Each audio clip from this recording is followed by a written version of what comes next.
మంగళగిరి నియోజకవర్గంలో నారా లోకేష్ గారు ఇప్పటి వరకు కూడా స్టేట్లో ఎవరు గెలవనంత మెజారిటీతో గెలిచారు. గెలిచి 16 నెలలు అయింది కదా. ఇక్కడ పని విధానం ఎలా ఉంది, ఎలా పనిచేస్తున్నారు ఆయన? పని విధానం అంటే అసలు గెలవక ముందు కూడా పని విధానం బాగానే ఉందండి. 29 సంక్షేమ పథకాలు అమలు చేశాడు. గెలిచిన తర్వాత కూడా ఏం తీసుకోకుండా మళ్ళీ వాటికి విడిగా మంచి మంచి కార్యక్రమాలు పెట్టి ముందుకు తీసుకెళ్తున్నాడు. మరి 100 పడకల ఆసుపత్రి అని చెప్పేసి ఒకటి బిగిన్ చేశారు. డొంక రోడ్లు ఏవైతే ఉన్నాయో అవి మొత్తం రోడ్లు వేయడం జరిగింది. గొంతులు ఉన్న రోడ్లు కూడా తీసేసి మొత్తం మంచి రోడ్లు వేయడం జరుగుతుంది. అలాగే చెత్త రహిత అంటే చెత్త ఇప్పుడు దగ్గర ఎక్కడ లేని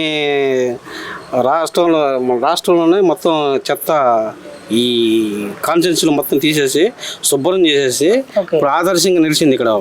ఎందుకంటే క్లీన్ అండ్ గ్రీన్ పథకం కింద ఏదైనా కానీ ఆదర్శంగా నిలిచింది. ఎందుకంటే ఇప్పుడు మొన్న మీకు అవార్డులు కూడా ఇచ్చారు మొన్న కమిషనర్ గారికి, ఎంటీఎంసీ పరిధి కమిషనర్ గారికి.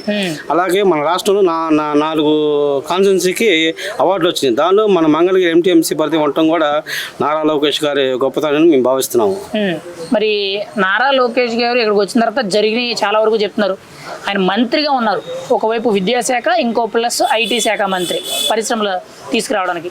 ఎలా పనిచేస్తున్నారు మంత్రిత్వ శాఖల్లో కూడా? ఆయన మంత్రిత్వ శాఖలో కూడా ఇప్పుడు యువతకి క్రీడని ఎట్లయితే ఉంటుందో ఆ క్రీడను కూడా యువతకి ఇవ్వడం జరుగుతుంది. ఆ క్రీడల వల్ల ఇప్పుడు గ్రామ స్థాయిలో ఉన్న, టౌన్ స్థాయిలో ఉన్న, జిల్లా స్థాయిలో ఉన్న వాళ్ళు రాష్ట్ర స్థాయికి టోర్నమెంట్లు పెడతాం. ఆ రాష్ట్ర స్థాయి నుంచి కూడా మన దేశానికి పంపించడం జరుగుతుంది టోర్నమెంట్ ద్వారాగా.